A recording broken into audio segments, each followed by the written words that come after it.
Good evening, everyone. You're watching Googly Goals by Googly Mania, and I'm Advaita, your host for the day. And today we have with us our expert Ranabir. Hello, Ranabir. And today we will be previewing the match between South Korea and Mexico. So, Ranabir, how are you? Yeah, I'm fine. Doing just fine? Yeah. And I guess you're following the World Cup matches? Absolutely, it's been the 10 day itself, and it's been we have seen some fascinating matches, upsets all together, and hopefully we have seen some good performances as well, both individual and team game. So it's being a closely contested World Cup, and already the fates of countries like Argentina, Germany are hanging upon the rope itself. So it's being what I say classic World Cup. Right. And so are you enjoying and are you satisfied with the way the players are playing? Yeah, we haven't been seeing too many goals this time. I was just seeing the match between Belgium and Tunisia. We weren't expecting so many goals, but yeah, both the teams opted to play with an offensive approach, and we knew that Tunisia would be playing in a pretty attacking tone because they had to win the game. After all, they lost their first match. Exactly. But so we came to see that Belgium scoring 5 goals, and it was good to see the little magician Eden Hazard scoring twice, and Romelu Lukaku came twice, and Michy Batshuayi, the Batman, came up with a third one in the extra time. And Tunisia could only manage 2 goals. So it's a disappointing end for the African team altogether. And finally, the last match is going to be, nevertheless, it's not going to carry in point for them, because as of now, it seems that Belgium is already to the next round itself, and will be having the English match tomorrow itself. England will be playing against Panama. So from that group itself, we can say that England and Panama and Belgium are most likely to go in the next round. And coming to the present match altogether, yes, I have high hopes for this match. You may say that none of the teams have reached semi-finals in the last 10 years, but who knows? This World Cup is all about breaking the myths altogether. You can expect these teams, South Korea and Mexico, the 2 underdogs of this year's World Cup, to spring up good performance. Right. So, well, today's match will be held in the Rostov Arena in Russia, and the official capacity of the stadium is, well, 45,000. But for this World Cup, this is 43,000. Yeah, and the weather is going to be a bit hot today, but I don't think it's going to be a major issue for the players. Yeah, because on one side we have the Asian team and the South Korean team. They're well aware of the conditions itself. Right. And Mexico, is habituated to that. Yeah, they live in the CONCACAF region, and the CONCACAF region, high temperatures are pretty common itself. So temperature or humidity won't be an issue altogether for both the teams playing at Rostov Arena today. Yeah, so Ranabir, some questions for you. Well, in the last match, Mexico stunned Germany with a fantastic display. So what do you think it's going to be today's approach for Mexico? Well, Mexico has always been a good team altogether.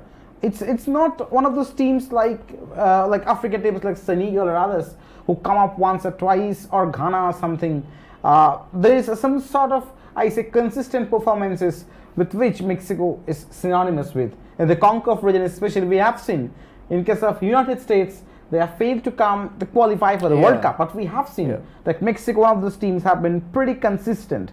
But the one aspect which I'm pretty worried about the team is that in spite of playing in World Cup for so many times, they have reached to the quarterfinals only in 1970, 1986, even that was 2 years before my birth. So you understand that they have been in the quarterfinals long way back, and it's something pretty. So this time around, I was just seeing the match itself between Germany and Mexico. So frankly speaking, I'm not a Germany supporter, but I really like the way they play, the German system of football, how they push the new teenagers, how they push the young talents all together, and especially I keenly follow Bundesliga, the teams like Borussia Dortmund, Bayern Munich, Schalke, Wolfsburg. I follow these teams. They have a typical style of play. Yeah, it's different from what we see in EPL, what we see in La Liga, or rather in Serie A itself. But to some extent, Bundesliga is all sort of action. But I was pretty sorry to see that players like Sami Khedira, players like Mesut Ozil or Matt Hummels coming out with such average display against the Mexicans. Yeah. But that day itself, I was having a discussion with one of my friends, and he was basically telling me, can you tell me whether Germany was playing badly or Mexico was playing too good? So that was one of the major highlights of the game. Many of the media publications or the tweets itself, they were saying that no, Germany was playing pretty badly. But I wouldn't be taking any compliment away from the Mexicans. They played really well, and especially they ran so much throughout the match, and in the counter attacks itself, it was pretty sad. But true that the German defenders looked helpless when the Mexican players like Chicharito and others, they were running all throughout the field itself, and that's why Germany never looked to be in a contention for winning the match altogether. Even that's the main reason why today also various German supporters are saying, well, we are not at all confident whether the German team will be able to defeat Sweden or not. So from the group's perspective also, it's important for Mexico to win, but rather it's not going to be pretty easy for them also. Don't underestimate the team of the caliber of South Korea, because South Korea has come here as well prepared. Yes, they have lost the first match, but truly speaking, I love the way Mexico plays. Two players are pretty special for me. One is Chicharito. I have followed him when he used to play for Manchester United, Xavier Hernandez, and their goalkeeper Ochoa. Ochoa is somehow, I can't understand how come he manages to save such goals with acrobatic saves altogether. He's a very, very special keeper. I don't know why the top European clubs like Real Madrid or Barcelona or something, Manchester or Chelsea don't opt for Googly Mania Ochoa. But in the last match also, he was coming up with back-to-back saves itself. In the last World Cup also, I saw him playing such splendidly. So that's one thing I feel Mexico to some extent has an extra edge over the South Koreans, especially after such emphatic victory over the Germans in the last match. Right. Guys, we'll be back after a short break. Stay tuned.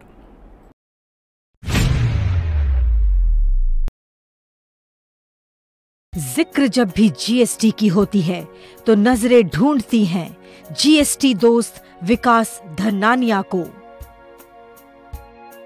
नमस्कार विकास जी, बहुत बहुत शुक्रिया आने के लिए। विकास धनानिया बात करते हैं पूरी जिम्मेदारी के साथ कि यहाँ पर गुड्स को रिसीव्ड नहीं किया गया है। हाँ, लेकिन तब आपको ये प्रूफ करना पड़ेगा कि भाई हमने तो हैंड रिक्शा से मंगा लिया है। आम आदमी जीएसटी को जानना चाहता है, लिहाजा सवालों का अंबार है। इन्हीं सवालों को समेटते हैं हमारे होस्ट राकेश। हर ट्यूसडे और फ्राइडे रात 8 बजे होस्ट राकेश और दोस्त विकास धनानिया हो जाते हैं आमने सामने, सिर्फ आपके लिए जियो बांग्ला पर। देखिए जीएसटी की बात दोस्त के साथ जियो बांग्ला पर।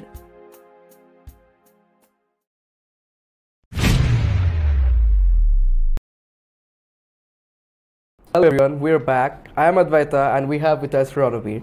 Ranabir, do you play much? Are you into games? Yeah, I have been. Way back in school itself, I had keen interest in playing cricket and football, especially football. Okay. Because after all, it's a body contact game. Problem with cricket was that you get a chance to bat first and you get caught or bowled or something and you have to wait until your team gets out. Yeah. Then you get to the field itself. So but when it was about football itself, I always got the opportunity. I used to play in left back itself. And my target, I was some sort of bulldozer on field. My target was that every time my captain told me, target the main opposition player and make sure that player can't play well. So it was, and my idol was none other than Roberto Carlos itself, because at that time Roberto Carlos, the Brazilian defender, was in the form of his life. So nowadays you don't get such left backs, because yesterday I was seeing Marcelo, who plays in a similar position for Brazil, but to some extent he was not being able to emulate that, and it was pretty sad to see that a team like Brazil not using the set piece moments. In our time, I used to see players like Roberto Carlos, Cafu, Rivaldo, all coming up with scintillating free kicks or shots. So that is something we do miss today. Nowadays, apart from Ronaldo and very few players, even we are missing Italy this time around. Italy hasn't qualified, and Netherlands also. I remember in Italy's Andre Pirlo, the way he used to take free kicks and other things. The set piece situation is something which is integral to the game itself, and I do miss this place. So rather, when I used to play in our time, it was all about Brazil. Brazil lost in the finals of 1998. In 2002, it was redemption for Ronaldo.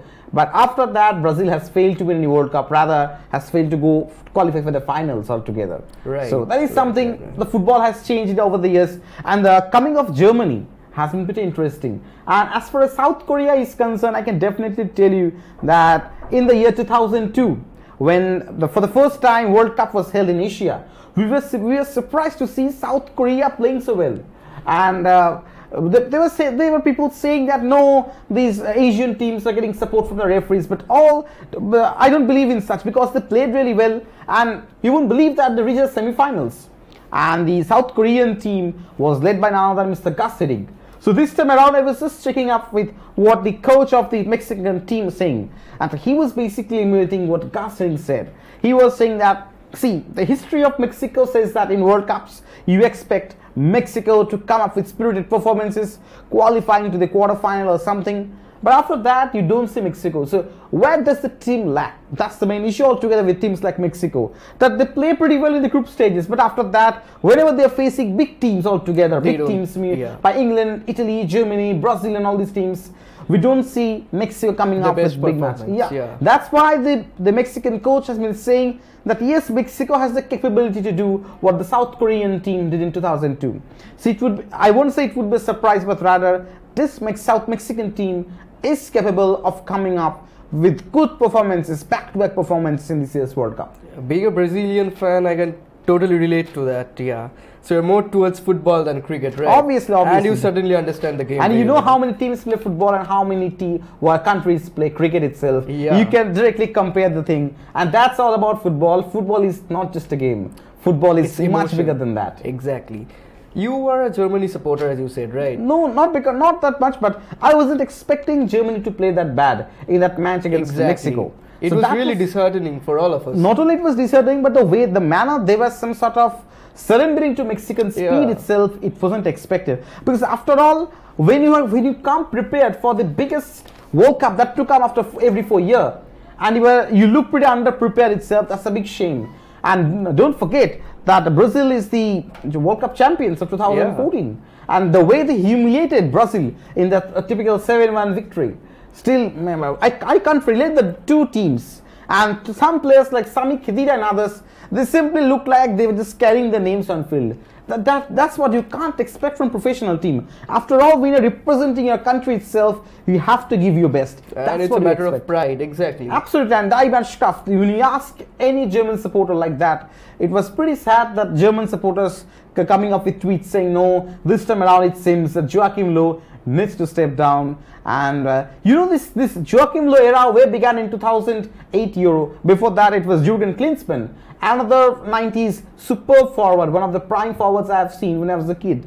So Joachim Löw carried the legacy of Jurgen Klinsmann becoming the coach itself. But in these last 2 decades, football has changed altogether, and it's good to see the teams like Mexico, teams like South Korea. Even I was pretty surprised the way Japan played against Colombia. Exactly. Japan defeated Colombia. We weren't expecting a team which has players like James Rodriguez being defeated, and even Iran's victory was also a pretty interesting one. So this World Cup is all about surprises. Germany being held, Argentina being held, Brazil also struggling to getting the goals in the dying minutes of the match itself. So it's being a World Cup surprises. But Mexico certainly played very well in the last game. I'm not taking any bit of compliment for them. They played to their best, and if they can continue this form in the remaining matches, make sure Mexico can be the dark horse for this year's World Cup in Russia. But on the other hand, South Korea lost against Sweden in the last game, and it's a do or die match for them. So what do you think is their approach for today's game? The problem with this format is that for teams which are coming to play in the group league itself, you have got only 3 matches to prove, and if most of the teams, they have got so many youngsters around, and when you're playing in the biggest platform, it happens, you take time to adjust it. See, you can play ample number of warm-up matches or friendlies itself, but playing in such a huge big occasion altogether is something different. Because yesterday I was just seeing the performance of Nigeria itself. In the first match itself, Nigeria looked pretty lackluster. But in yesterday's match, when they were playing against Iceland, they were absolutely spellbounding, and I was literally overwhelmed by the way Ahmed Musa scored those 2 goals altogether. And it was and now I can say that no, you can't guarantee that Argentina will be defeating this Nigeria team by 4 goals to 0. It's impossible, because the way Nigeria played. Now, if you ask me that how come this Nigerian team, John Mikel's team, transformed itself in just a few days. It's very simple. When you're playing the first match itself, you are tensed because you do, and also it's a question of having stamina altogether. But once you play the first game itself, you know how to manage the situation altogether. You choke out the game. Yeah, and let's not forget that this South Korean team has got pretty good players, and it even leapfrogged the Japan team in the qualifiers. The South Korean team play pretty well. So there is no point the South Korean supporters should be disheartened, and they have a fantastic player in the form of Yoo Min Song. I'm a keen follower of Song's exploits because I look forward to the matches when Tottenham Hotspur plays. He has been the main man behind Tottenham Hotspur, and the way he has been scoring goals altogether, how he leads. And he's a South Korean born, but he has been born and brought up in Germany altogether. So you will find a sort of German influence in his playing. And as he has been playing in EPL for so many years altogether, he has that maturity. Yeah. And that actually plays an integral role to the whole playing stature of this team. And don't forget that he has scored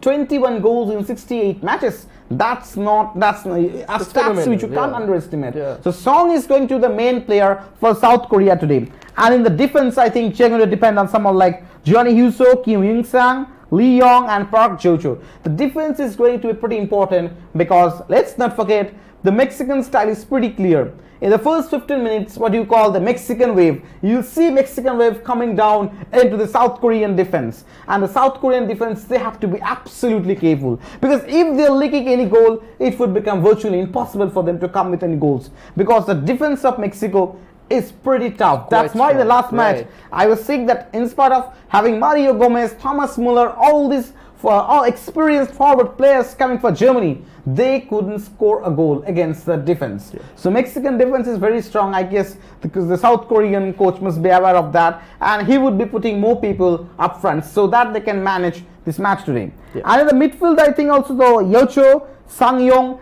these two players are going to be very pivotal. And yes, we don't know their names because they're not playing in European top leagues. But let's not forget that the South Korean domestic league isn't that weak altogether. I have seen the matches that it's no less than J League or the China League we are seeing right now. So on paper, the South Korean team looks pretty good to me. Okay. What according to you are the strengths and the weaknesses of this both the teams playing today? The Mexico's problem, I guess, is that probably Mexico plays with a one-dimensional rule. That's they completely attack. But when they are actually defending, that is one area, I guess, to some extent they become pretty stereotypical. In the last match, you may say that why couldn't Germany leak a goal? The main thing is that the German players weren't innovative. Okay. Another aspect is that I believe that the forward line of Mexico is to some extent over-dependent on someone like Chicharito. And they don't have too many, the midfielders are not that good scorers. Last match, Lozano scored the goal, but I didn't find any other player to be pretty good in the attacking front. Yes, they were creating goals, scoring opportunities, but to score goals is a different thing altogether. Probably that's the thing we saw in the Brazil match. Brazil were creating so many chances, but when they were being held by the Costa Rican defense, we weren't seeing too much innovation until and unless Coutinho came with the blast in a penalty box itself. Yeah. So that is one thing. And as far as South Korea is concerned, goal scoring is another thing. And this time around, their average height isn't that great. And that's why I think they shouldn't be opting long ball tactics today. Because if you don't have that great height and if you want to play long ball strategy against taller players, you are bound to invite problems itself. Exactly. So South Korean strategy should be rely on passing ball and make sure you use someone like Song as the pivot so that he can distribute the balls all together. So that is how I think the South Korea, if they want to score, they'll have maximum chance to get on the winning sheets today. Okay. So last question, but the most important question. What do you think is going to be the most probable scoreline for today's match? Well, if you're going through the performance of Mexico against Germany altogether, most people are going to say, yeah, Mexico is going to win by a solitary goal or 2-0. But I would rather say, no, it's too early to say that because it's a do or die game for South Korea, and this Asian team is certainly going to prove that they are not like Saudi Arabia or others who haven't been able to put up any brilliant or good display or dependable display on field. So I would say, yes, we can, if South Korea defeats the Mexicans today, I won't call it as an upset, but chances that Mexico defeating South Korea with 1 goal or 2 goal is something I would say 65%. But I would definitely keep there is indeed a chance that South Korea can come up with the superlative performance against the Mexicans and can make this group a more interesting one. In that case, you know what happens. Today, Sweden is playing against Germany. If Sweden wins this match against Germany, two things are going to happen right now. Sweden is going to go to the next round and Germans won't be there in the World Cup itself. Then the things will come that which team is going to come second, whether it will be South Korea or it's going to be Mexico. So there I think this day is going to be very vital for this special group. In fact, I would say that today we're going to gain a good hint altogether which team is going to go up front. Right. Thank you, Ranabir. Thank you so much. Thanks to you guys for watching Googly Goals on Googly Mania. Stay tuned to us. Like, share and comment on our Facebook page. Till then, ta-da.